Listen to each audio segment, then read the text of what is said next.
Most people think they have a grasp of American history. What they actually have is a collection of bedtime stories. The stories taught in American classrooms are not random errors. They are chosen narratives, and the choosing tells you something. When you go back to the primary sources, the declarations, the journals, the congressional records, the DNA evidence, a very different picture emerges. Here is what the documents actually say. Christopher Columbus did not discover America. When he landed in the Bahamas on October 12, 1492, he encountered the Taino people, one of tens of millions of indigenous people already living across the Western Hemisphere. Scholars, including Henry Dobyns, estimated the pre-contact population of the Americas at over 90 million. Beyond that, Norse explorer Leif Erikson established a verified settlement at Lons aux Meadows in present-day Newfoundland around the year 1000, nearly 5 centuries before Columbus sailed. That site was excavated in the 1960s and has been carbon dated repeatedly. Columbus himself never set foot on North American soil and died believing he had found a route to Asia. The discovery framing was a legal argument, not a historical fact. If the land was found, it was unclaimed. If it was unclaimed, it could be taken. The myth was doing a job. The Boston Tea Party is remembered as a principled stand against taxation without representation. That framing is incomplete. The tea dumped into Boston Harbor on December 16, 1773, was actually cheaper than it had ever been, because the British Parliament's Tea Act of that same year gave the East India Company the exclusive right to sell tea directly to the colonies, cutting out the American merchant middlemen entirely. Men like John Hancock had built profitable businesses smuggling Dutch tea. The Tea Act threatened to undercut them completely. The Sons of Liberty, heavily connected to merchant interests, provided the muscle. The political argument about representation was real, but it was layered over a specific commercial grievance. American businessmen did not want to compete with a government-backed monopoly. That version of the story got edited out because it sounds less noble. Abraham Lincoln did not free all enslaved people with the Emancipation Proclamation. The text of the document signed on January 1, 1863, applied only to states in rebellion against the United States. It explicitly exempted the border states that had remained in the Union, including Kentucky, Missouri, Maryland, and Delaware, all of which permitted slavery. Every area the proclamation covered was Confederate territory the Union did not control and therefore could not enforce. Lincoln explained his own position in a letter to newspaper editor Horace Greeley 5 months before signing the proclamation, writing that if he could save the Union without freeing any slave, he would do it. The proclamation was a war measure. Slavery was not abolished in the United States until December 6, 1865, with the ratification of the 13th Amendment nearly 3 years later. The Founding Fathers were not a unified group of visionaries. They disagreed on nearly everything, and some of those disagreements ended in gunfire. Alexander Hamilton and Aaron Burr fought a duel in Weehawken, New Jersey on July 11, 1804. That left Hamilton dead. Hamilton and Thomas Jefferson had such fundamental disagreements about federal power that their rivalry essentially created the two-party system. While serving as vice president under John Adams, Jefferson secretly drafted resolutions claiming states could nullify federal laws they found unconstitutional. He was conducting an opposition political operation against his own president. John Adams used the Alien and Sedition Acts of 1798 to jail journalists who criticized him. The Constitution itself was a series of compromises that satisfied no one completely. The myth of founding unity was a 19th century construction, imposed backward onto a generation that had been loudly, sometimes violently, at each other's throats. The Wild West was not lawless. Dodge City, Kansas had a city ordinance as early as 1876, requiring all firearms to be checked with the sheriff upon entering town. Violators were fined. Tombstone, Arizona, passed a similar ordinance in 1881, just months before the gunfight at the OK Corral. The gunfight itself was triggered in part because the Clanton and McClory men had refused to comply with the existing gun ordinance. Historian Robert Dijkstra's 1968 study of 5 major Kansas cattle towns found an average of roughly 1.5 homicides per town per year across 15 years. The lawless frontier had fewer murders per capita than many eastern cities of the same era. The myth of an ungoverned, gun-saturated West was propagated primarily through 20th century film and television and it built a cultural foundation for arguments about firearms that were not historically grounded. Paul Revere did not ride alone shouting, "The British are coming." He was part of a coordinated alarm network. William Dawes left Boston through a different gate at roughly the same time, taking a separate route to Lexington. Samuel Prescott joined them en route. When a British patrol captured Revere near Lincoln, Massachusetts, it was Prescott who escaped and completed the ride to Concord. Revere never made it. He almost certainly did not shout the famous warning. In his own written account, he said he warned people that the regulars are coming out, referring to British Army troops, which is a meaningfully different statement in a countryside full of people who still considered themselves British subjects.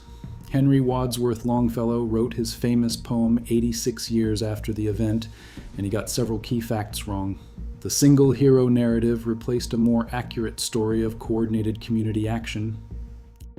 Albert Einstein did not fail mathematics. This story has been repeated to comfort struggling students for decades, and it is false. Einstein himself said he had mastered calculus before the age of 15. The confusion comes from a misreading of the Swiss grading system. At the Aargau Cantonal School in the 1890s, a 6 was the highest mark, not a failing one. People saw low numbers and misread the scale entirely. He failed his entrance exam to the Swiss Federal Polytechnic in 1895, but he was 2 years younger than the typical applicant, and he passed the scientific and mathematical portions with distinction. He failed on French language and botany. He was not a misunderstood failure. He was a recognized prodigy with unconventional ideas about physics. Those are entirely different stories, and only one of them is true. Napoleon Bonaparte was not unusually short. He stood approximately 5 feet 6 inches in modern measurement, which was average for a Frenchman of his era. The myth originated from a unit conversion error. His height was recorded in French units as 5 feet 2 inches. French inches were longer than English inches. Converting correctly puts him at roughly 5 feet 6 to 5 feet 7 in English measurement. British propagandists, who had every reason to diminish him during the Napoleonic Wars, either misread or deliberately misrepresented the French figure. Caricaturist James Gilray depicted Napoleon repeatedly as a tiny, rage-filled figure, dwarfed by taller men, and those images shaped how English-speaking audiences perceived him for generations. His nickname among the troops, Le Petit Caporal, was a term of affection about rank, not physical stature. The myth made a dangerous and transformative historical figure easier to dismiss. George Washington's dentures were not made of wood. The surviving pairs, analyzed by conservators at Mount Vernon, were constructed from human teeth, animal teeth, elephant ivory, and hippopotamus ivory, set in a lead base with metal springs. The human teeth in at least one pair were almost certainly purchased from enslaved people. Records from Mount Vernon document payments to enslaved workers for their teeth in the 1780s at roughly 2 shillings per tooth. Whether people in that legal and economic position gave meaningful consent is a question the record cannot fully answer, but the transaction itself is documented. The wooden teeth story replaced this more complicated reality. Wood implies hardship without implicating anyone. A president wearing the extracted teeth of enslaved people does not fit the hagiographic founding narrative, so wood became the material of choice. The Great Wall of China cannot be seen from space with the naked eye. The wall is approximately 30 feet wide. From the International Space Station, at roughly 250 miles altitude, that width is far below the threshold of human visual acuity. Chinese astronaut Yang Liwei flew aboard Shenzhou 5 in October 2003 and specifically looked for the wall. He reported he could not see it. NASA has addressed the question multiple times. The claim appears to trace to a 1932 Ripley's Believe It or Not entry, printed without any verification, and repeated by teachers who trusted prior teachers for nearly a century. This myth illustrates exactly how the machinery of false history works. No malice required, just repetition and the assumption that someone upstream already checked. The first Thanksgiving in 1621 was a real event, but the peaceful partnership it represents in the standard telling did not last. Edward Winslow described a 3-day harvest gathering that year, at which Wampanoag leader Massasoit arrived with roughly 90 men. Winslow's letter does not call it a Thanksgiving, does not describe it as a religious observance, and does not suggest it was a planned symbolic meal. What the narrative omits entirely is the 50 years that followed. By 1675, the relationship had collapsed into King Philip's War. one of the deadliest conflicts in American history proportionally. Approximately 600 English colonists and 3,000 Wampanoag and allied indigenous people were killed. Hundreds more were sold into Caribbean slavery. Lincoln declared Thanksgiving a national holiday in 1863 as a wartime act of national unity. The peaceful 1621 framing became culturally dominant in the early 20th century when a unifying national myth was politically convenient. The Mashpee Wampanoag tribe observes Thanksgiving today as a national day of mourning. The American Revolution was not a unified colonial uprising. Historians estimate approximately 1/3 of colonists were loyalists, supporting continued British rule, 1/3 were patriots, and 1/3 were neutral or situationally flexible. In New York, the Carolinas, and Georgia, loyalist sentiment was strong enough that the Revolution was, in places, a civil war. Loyalist provincial corps fought under British command throughout the conflict. After the war, an estimated 60,000 Loyalists left the United States, relocating to Canada, Britain, and the Caribbean. They left behind property seized under the Confiscation Acts passed between 1777 and 1782. The narrative of unified colonial uprising erased these people almost entirely. They became traitors in a story where everyone was supposed to share the same founding impulse.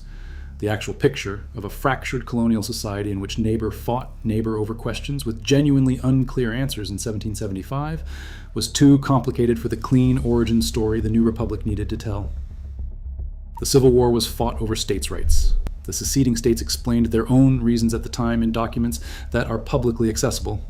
Mississippi's Declaration of Secession, adopted January 9, 1861, opens with the line, "Our position is thoroughly identified with the institution of slavery, the greatest material interest of the world."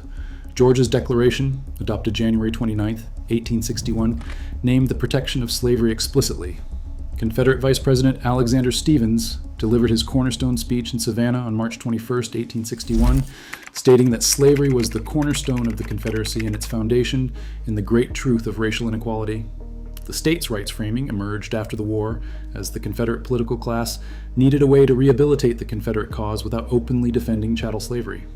Historian David Blight documented this revisionist project in detail in his 2001 book, Race and Reunion. The lost cause was not a misunderstanding. It was a deliberate ideological construction. Franklin Roosevelt's New Deal did not end the Great Depression. When Roosevelt took office in March 1933, unemployment stood at roughly 25%. By 1937, New Deal programs had reduced it to approximately 14%. That is real progress. Then Roosevelt cut federal spending over deficit concerns. The Federal Reserve tightened policy. The Roosevelt recession of 1937 and 1938 sent unemployment back up to approximately 19%. When the United States entered the Second World War in December 1941, unemployment still stood near 9 or 10%. The wartime mobilization, with its massive federal spending, its military draft, and its conversion of civilian manufacturing to war production, ended the Depression. The New Deal mattered. It reduced suffering on a significant scale, but it did not finish the job. The part that finished the job was the largest military mobilization in American history. The United States has not always had a two-party system. The Federalists and Democratic Republicans formed the first-party system, and the Federalists collapsed by the 1820s. The Democratic Republicans split into Democrats and Whigs. The Whig Party collapsed in the 1850s over slavery. The Republican Party was founded in 1854. Abraham Lincoln won the 1860 presidential election in a four-way race with 39% of the popular vote, without a majority, and without carrying a single Southern state. The Democratic Party had split into two separate tickets. Theodore Roosevelt ran as the Progressive Party candidate in 1912, finished second ahead of incumbent Republican President William Howard Taft, and the split handed the election to Woodrow Wilson. The Socialist Party, under Eugene Debs, received 6% of the popular vote that same year. The current two-party stability is a product of specific structural features, including plurality voting and ballot access laws, not a feature of the Constitution or any inherent design of American democracy. Thomas Jefferson wrote that all men are created equal. In 1776, he owned approximately 170 enslaved people at Monticello. Over his lifetime, he owned more than 600 in total. DNA evidence published in the journal Nature in 1998, confirmed by historian Annette Gordon Reed's Pulitzer Prize-winning 2008 book, The Hemmingses of Monticello, establishes his paternity of children born to Sally Hemings, an enslaved woman who was also the half-sister of his deceased wife, and who was approximately 14 or 15 when she first traveled with Jefferson to Paris. Jefferson freed only 2 enslaved people during his lifetime and 5 more in his will.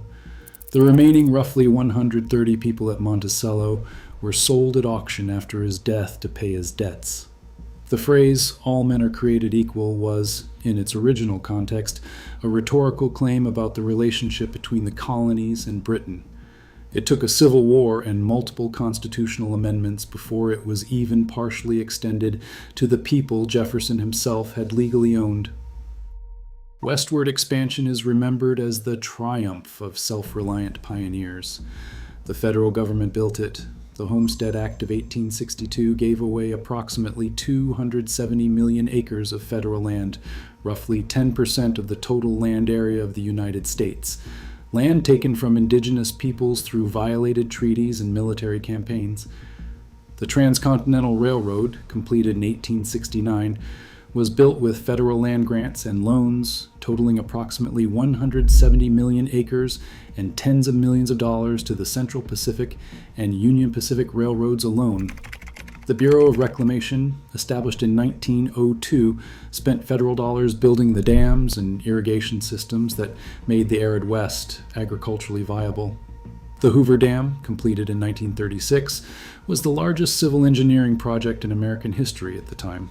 The West was not built by individuals who needed nothing from the government. It was built by the government on land the government took by force, with money the government provided. The myth of rugged individualism required that history disappear, and for most of the 20th century, it did. Every story examined here follows the same pattern. A complicated, morally inconvenient truth gets replaced by a cleaner version that serves whoever controls the telling. The replacement is not accidental. Columbus replaced the people who were already there. States' rights replaced slavery. Rugged individualism replaced federal subsidy. These were choices made by specific people at specific moments to shape how future generations understood power, land, race, and who this country was actually built for and by. The evidence was never hidden from the people who wrote the textbooks. It was in the declarations, the letters, the land grant ledgers, the DNA results. It was hidden from everyone else.